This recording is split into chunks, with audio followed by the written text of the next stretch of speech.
नमस्कार, सुस्वागतम, वेलकम, अभिनंदन। मैं हूँ आपके साथ आपकी अपनी होस्ट एंड दोस्त डॉक्टर वाय राखी। आपका स्वागत अभिनंदन करती हूँ मेरे माता रानी के और आपके इस खूबसूरत से यूट्यूब चैनल पर। कैसा है मेरा संसार? आपका स्वागत अभिनंदन है। ओम श्री गणेशाय नमः। कार्यक्रम की शुरुआत हमेशा की तरह बिलीव इन कर्मा।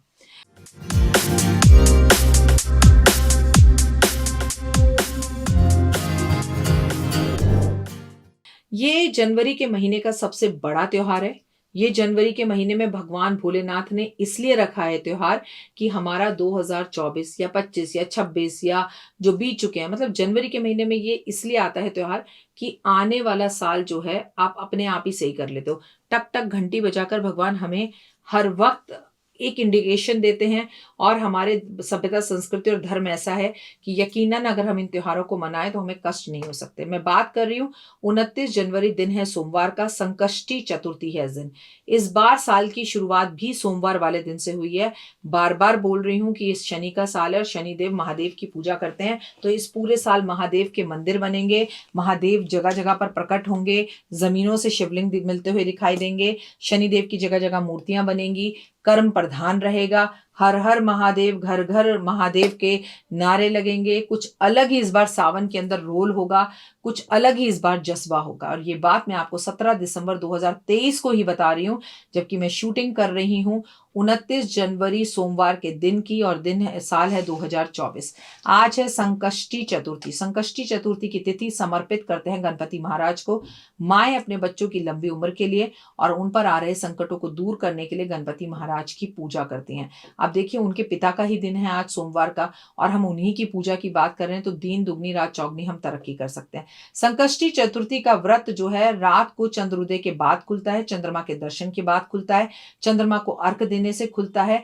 चंद्रमा को अर्घ देने से ही ये व्रत संपूर्ण और सफल होता है।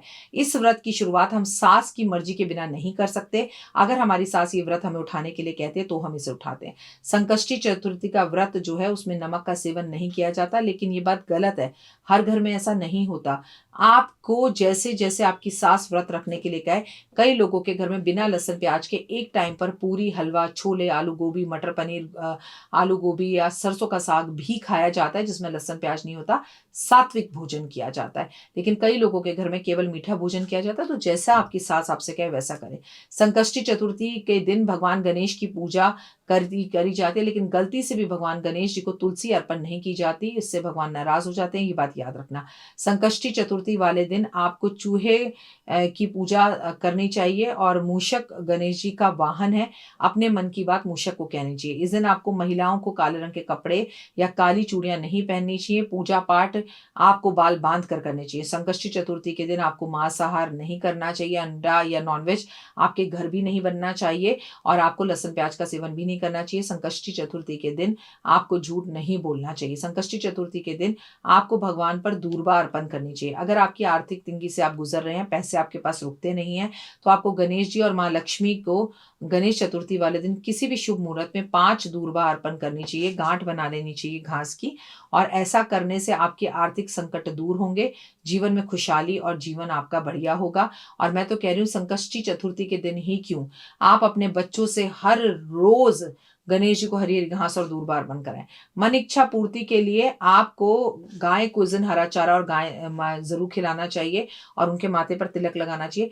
गणेश जी को मोदक का भोग लगाना चाहिए, गणेश जी को मालपुए का भोग लगाना चाहिए, गणेश जी के सामने सीजन के फल रखने चाहिए। गणेश जी को एक लाल रंग का पटरे के ऊपर, पटरा के ऊपर कपड़ा बिछाकर, मलमल या सिल्क का कपड़ा बिछाकर उस पर गणेश जी की तस्वीर या मूर्ति रखनी चाहिए। गाय के घी का दिया जलाना चाहिए, उन्हें सिंदूर अर्पण करना चाहिए, गणेश चालीसा पढ़नी चाहिए, गणेश मिटाओ कलेश बोलना चाहिए, और उनके सामने सीजन के फल रखने चाहिए, और संकष्टी चतुर्थी की कहानी पढ़नी चाहिए। भगवान को आपको पंचमेवा भोग जरूर लगाना चाहिए, क्योंकि हार चढ़े, फूल चढ़े और चढ़े मेवा, लड्डुअन का भोग लगे, संत करे सेवा।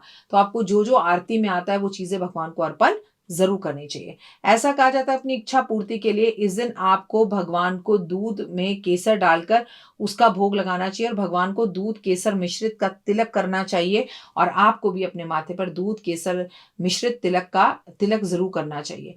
कहते हैं कि आपको गुड़ का दान करना चाहिए। इस दिन लोगों के घर में गुड़ चिट्टा, मतलब गुड़ और बूरा, गुड़ जो है ना, तिल भुने जाते हैं।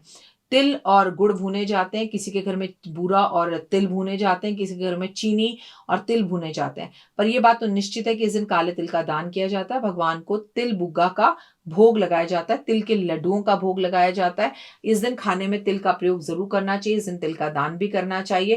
कहते हैं जो व्यक्ति गुड़ का दान करता है, तिल का दान करता है, स्वर्ण का दान करता है, दाल का दान करता है, काले कंबल का दान करता है, वस्त्र का दान करता है, रत्नों का दान करता है, चांदी का दान करता है, आप शक्कर का दान करते हो, उसके जीवन में कभी भी गरीबी, दरिद्रता, रोग, दोष, कष्ट उसके व्यापार में कभी नहीं आते। भगवान उसे दीन दुगनी रात चौगनी तरक्की देता है। लोग ऐसे उंगली दबाकर बैठ जाते हैं कि ऐसा हुआ क्या इसके जीवन में, कौन सी ऐसी पूजा पाठ कर रहा है कि दिन दुगनी रात चौगनी तरक्की कर रहा है। और ये पूजा हर बार जनवरी के महीने में साल की शुरुआत में आती है, संकष्टी चतुर्थी। चतुर्थी साल में छोड़िए महीने में 2 बार आती है, शुक्ल पक्ष की, कृष्ण पक्ष की, लेकिन संकष्टी चतुर्थी आपके संकष्टों को दूर करने वाली होती है और गणेश जी के लिए बेहद खास है।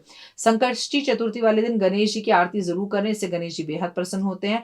और आरती में कपूर का प्रयोग करें। संकष्टी चतुर्थी वाले दिन भगवान के समक्ष 2 सुपारी रखें और पूरी पूजा होने के बाद ये सुपारी उठाकर आपको अपने घर की तिजोरी में या अलमारी में रख लेनी चाहिए। गणेश जी को इस दिन लाल रंग के कपड़े अर्पण जरूर करने चाहिए। श्री यंत्र के सामने सुपारी रखकर पूजा जरूर करनी चाहिए और श्री यंत्र के सामने बैठ के विष्णु सहस्त्रनाम या लक्ष्मी सहस्त्रनाम का पाठ करना चाहिए। आज के दिन आपको गणेश जी के 11 नाम जरूर लेने चाहिए। आपको गणेश पार्वती की पूजा आज के दिन जरूर करनी चाहिए। याद रखिए सोमवार का दिन है, माँ पार्वती की भी पूजा होगी। साथ साथ एक बात और समझना होगा कि जीवन में सक्सेस पाने के लिए, लाइफ में आगे बढ़ने के लिए आज शंकर भगवान का प्रदोष काल के टाइम पर अगर आप पूजन करते हैं तो बहुत अच्छा होगा। जब चंद्रमा उदय हो, चंद्रमा के सामने आप सफेद रंग के कपड़े पहनकर बैठें और उन्हें दीपक दिखाएं, उनकी आरती करें, गणेश जी की आरती करें चंद्रमा को देखते हुए, और खीर का उन्हें भोग लगाएं चंद्रमा को। और अगर आप अपना व्रत चंद्रमा की रोशनी में ही बैठकर खोलें तो ये हुए, इससे तो बेहतर कोई बात ही नहीं है।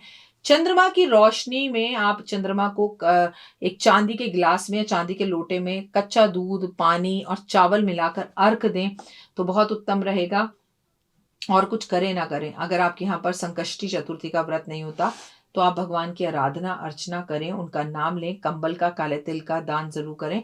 और काले सफेद तिल और बूरा या सफेद तिल और गुड़, भगवान को तिल बुग्गा जो बोला जाता है वो बनाकर अपने घर में जरूर खाएं। तिल की चटनी खाएं, तिल आज अपने घर में खाने में मिलाएं, तिल भूने, इससे आपकी दिन दुगनी रात चौगनी तरक्की करते हैं। फिलहाल आपको गणेश जी के गणेश संकष्टी चतुर्थी की हार्दिक शुभकामनाएं। आपका दिन शुभ और मंगलमय हो, परमपिता परमात्मा से ऐसी कामना करती हूँ और भगवान की असीम कृपा पर बनी रहे। गणेश चालीसा पढ़िए और बोलिए गणेश मिटाओ कलेश, लोगों का भला करें और जरूरतमंद लोगों में आज तिल जरूर बांटें। आप इस दिन आप भंडारा भी कर सकते हैं और ऐसा करने से गणेश जी की असीम कृपा आप पर होगी। आज के दिन मिट्टी का एक चूहा खरीद कर आप गणपति महाराज को गिफ्ट के तौर पर भी वो चूहा गिफ्ट में मंदिर में देकर आते हैं, तब आपके ऊपर भगवान की असीम कृपा होगी। और आज के दिन तिल का दान अनिवार्य। फिलहाल के लिए मुझे दीजिए इजाजत, अपना अपनों को रखिए खास ख्याल। कमेंट्स में सिर्फ जय माता दी।